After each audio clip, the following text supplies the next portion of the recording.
Hello viewers, आज के video में हम देखने वाले हैं कक्षा 10वीं सामाजिक विज्ञान में इतिहास के अध्याय 5 मुद्रण संस्कृति और आधुनिक दुनिया का सॉल्यूशन।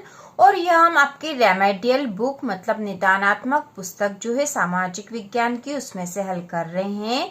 तो शुरू करते हैं। प्रश्न नंबर पहला है, सही विकल्प चुनकर लिखिए। इसमें पहला है, यूरोप में मुद्रण कला का आविष्कार किसने किया। यूरोप में मुद्रण कला का आविष्कार किसने किया? तो इसका उत्तर है जोहान्स गुटेनबर्ग ने। यूरोप में मुद्रण कला का आविष्कार जोहान्स गुटेनबर्ग ने किया।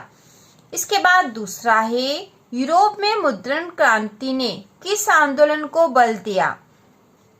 तो इसका उत्तर है पुनर्जागरण को। यूरोप में मुद्रण क्रांति ने पुनर्जागरण आंदोलन को बल दिया। इसके बाद तीसरा है, यूरोप में मुद्रण कला के प्रसार का सबसे महत्वपूर्ण परिणाम क्या था।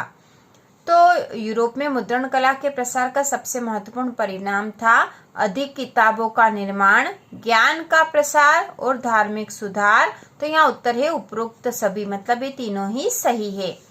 इसके बाद चौथा है, भारत में मुद्रण कला का आगमन कब हुआ। तो भारत में मुद्रण कला का आगमन हुआ था 16वीं सदी में। इसके बाद पांचवा है, पेनी पत्रिका का प्रकाशन किस देश में हुआ। तो पेनी पत्रिका का प्रकाशन इंग्लैंड में हुआ। इसके बाद अगला जो छठा है वह है, भारत में पहली छपाई मशीन किसने और कहां स्थापित की थी। तो इसका उत्तर है पुर्तगालियों ने गोवा में। तो भारत में पहली छपाई मशीन पुर्तगालियों ने गोवा में स्थापित की थी। इसके बाद अगला है, गुटेनबर्ग की छपाई प्रेस ने किस धार्मिक ग्रंथ को सबसे पहले छापा था। तो इसका उत्तर है बाइबिल। बाइबिल को सबसे पहले छापा था। इसके बाद अगला है, एशिया में मुद्रण कला का सबसे पहला विकास किस देश में हुआ।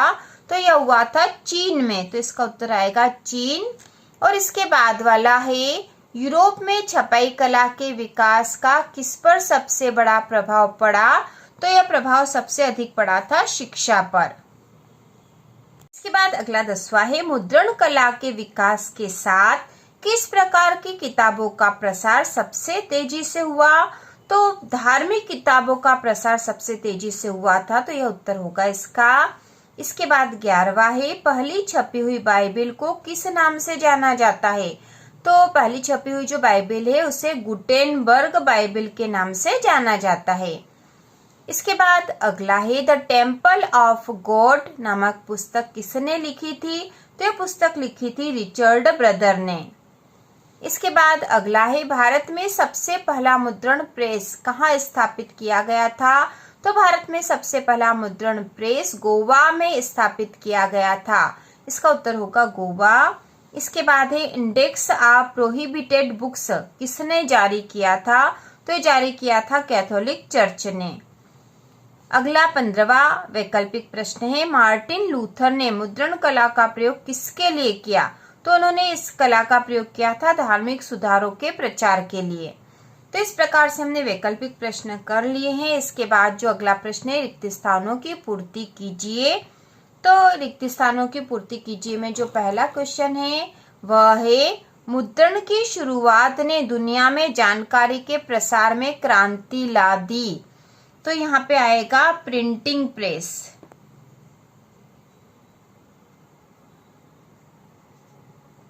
Printing press. प्रिंटिंग प्रेस मुद्रण की शुरुआत ने दुनिया में जानकारी के प्रसार में क्रांति ला दी। इसके बाद दूसरा है, चीन में के आविष्कार के बाद कागज का उपयोग आम हो गया। तो चीन में कागज के आविष्कार के बाद कागज का उपयोग आम हो गया। इसके बाद तीसरा है, सन 1455 में ने प्रिंटिंग प्रेस का आविष्कार किया।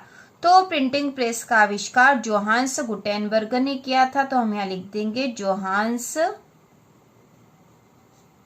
गुटेनबर्ग। इसके बाद अगला है, प्रिंटिंग प्रेस के आविष्कार ने सुधार आंदोलन को भी प्रोत्साहित किया। तो यहाँ आएगा धार्मिक सुधार। धार्मिक सुधार आंदोलन को भी प्रोत्साहित किया। इसके बाद पांचवा है औपनिवेशिक भारत में मुद्रण ने और राष्ट्रीय चेतना के प्रसार में महत्वपूर्ण भूमिका निभाई। तो यहाँ पे आएगा ब्रिटिश आर्थिक हितों।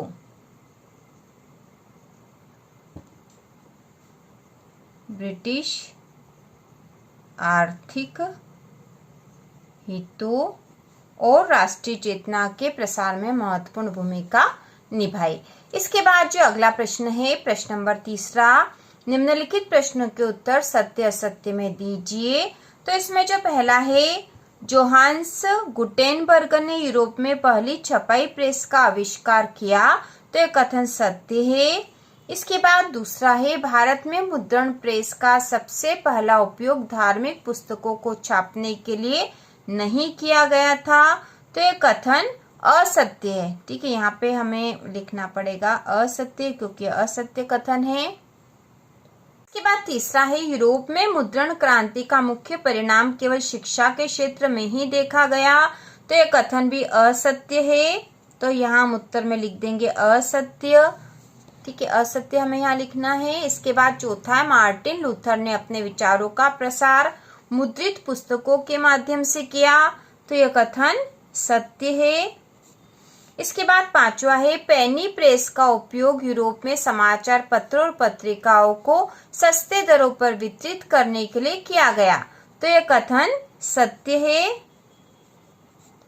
इसके बाद जो अगला छठा है, राजा राम मोहन राय ने भारत में सामाजिक सुधार आंदोलनों के प्रचार के लिए मुद्रण प्रेस का उपयोग नहीं किया।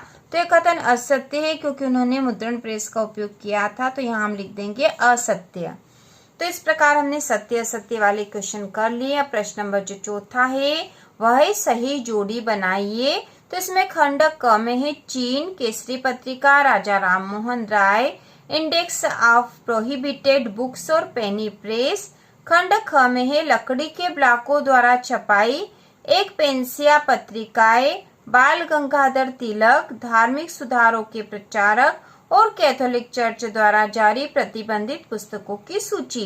तो इसकी जोड़ी बना देंगे। सबसे पहला जो चीन है, तो चीन की जोड़ी बनेगी लकड़ी के ब्लॉकों द्वारा छपाई, यहाँ पहली जोड़ी यहाँ बनेगी। दूसरा है केसरी पत्रिका, तो केसरी पत्रिका का जो संपादन है बाल गंगाधर तिलक ने किया था।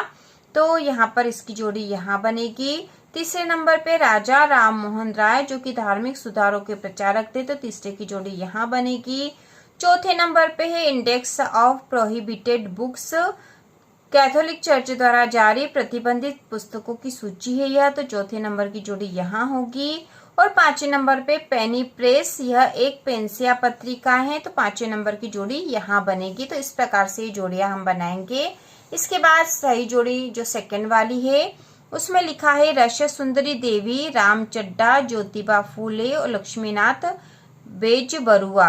और खंड क में अमार जीवन, स्त्री धर्म विचार, गुलामगिरी, बूढ़ी आयर साधु। तो इसकी जोड़ी बना देंगे। सबसे पहले रश सुंदरी देवी, अमार जीवन, यही जोड़ी सही है यहाँ पर। दूसरी है राम चड्डा, जो कि स्त्री धर्म विचार, इससे जोड़ी बनेगी। तीसरे नंबर पे ज्योतिबा फूले ने गुलामगिरी नामक पुस्तक लिखी थी। और चौथे नंबर पे लक्ष्मीनाथ बेजबरुआ, बूढ़ी आयर साधु, इससे जोड़ी बनेगी। तो इस प्रकार से जोड़ियां बनेगी। इसके बाद जो प्रश्न नंबर 5वां है, एक वाक्य में उत्तर लिखिए। इसमें पहला है, मुद्रण की तकनीक सबसे पहले किस देश में विकसित हुई थी? तो मुद्रण की तकनीक सबसे पहले चीन में विकसित हुई थी। तो यहाँ उत्तर आएगा चीन। इसके बाद दूसरा है, बंगाल गजट नामक साप्ताहिक पत्रिका का संपादन किसने शुरू किया? तो बंगाल गजट नामक साप्ताहिक पत्रिका का संपादन जेम्स ऑगस्टन हिक्की ने किया था। तो हम यहाँ लिख देंगे जेम्स ऑगस्टन हिक्की। इसके बाद तीसरे नंबर पे संवाद कौमुदी नामक पुस्तक का प्रकाशन किसने शुरू किया था? तो संवाद कौमुदी नामक पुस्तक का प्रकाशन राजा राम मोहन राय ने किया था। राजा राम मोहन राय, यह उत्तर होगा इसका। और उसके बाद अगला जो चौथा है, गीत गोविंद की रचना किसने की थी? तो गीत गोविंद की रचना करी थी जयदेव ने। तो यहाँ उत्तर आएगा जयदेव। इसके बाद अगला 5वां है खुशनबीसी। खुशनबीसी किसे कहा जाता है? तो इसका उत्तर है खुशनबीसी वे लोग होते थे जो बहुत सुंदर और कलात्मक तरीके से लिखते थे। इसके बाद अगला जो 6 है, जापान में सबसे पहले छपी पुस्तक का नाम क्या है? तो इस पुस्तक का नाम था डायमंड सूत्र। डायमंड सूत्र। इसके बाद अगला है त्रिपिटिका कोरियाना क्या है? तो यह कोरिया के बौद्ध धर्म ग्रंथों का ऐतिहासिक संग्रह है। इसके बाद अगला है कितागावा उतामारो की नई चित्रशैली की क्या विशेषता थी? तो इनकी विशेषता थी सुंदर महिलाओं का यथार्थवादी चित्रण। तो यह विशेषता थी उनकी। इसके बाद जो अगला 9वां क्वेश्चन है, कोरिया की जिकजी क्या है? तो कोरिया की जिकजी जो है वह 1377 में मुद्रित दुनिया की सबसे पुरानी चल धातु प्रकार की पुस्तक है। ठीक है, ऐसी पुस्तक है जो धातुओं से बनी हुई थी। तो चल धातु प्रकार की यह पुस्तक है और 1377 में मुद्रित हुई थी। अगला जो 10वां है, गैली क्या है? तो इसका उत्तर है यह एक लंबा चंपू चालित जहाज था जिसका उपयोग युद्ध और व्यापार के लिए किया जाता था। अगला क्वेश्चन है 11वां, गाथा गीत किसे कहते हैं? तो ऐसे गीत जो किसी वीरता, साहसिक कार्य या ऐतिहासिक घटना का वर्णन करते हैं उन्हें गाथा गीत कहते हैं। अगला है इक्विजिशन क्या थी? तो इक्विजिशन जो है यह मध्ययुगीन कैथोलिक न्यायिक प्रक्रिया थी। मध्ययुगीन कैथोलिक न्यायिक प्रक्रिया थी।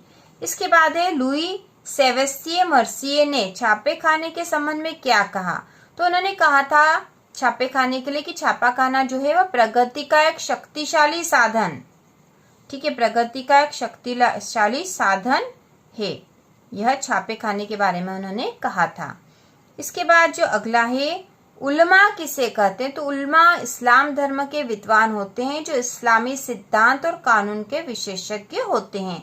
तो इस प्रकार से हमने इस अध्याय के सारे जो वैकल्पिक प्रश्न एक वाक्य में उत्तर दीजिए वाले प्रश्न कर लिए हैं। इसके बाद इसके अति लघु उत्तरीय और लघु उत्तरीय प्रश्नों को भी बहुत ही आसान तरीके से हम हल करेंगे। तो इसी प्रकार के और वीडियो देखने के लिए कक्षा 10वीं की संपूर्ण तैयारी के लिए चैनल को सब्सक्राइब कीजिए।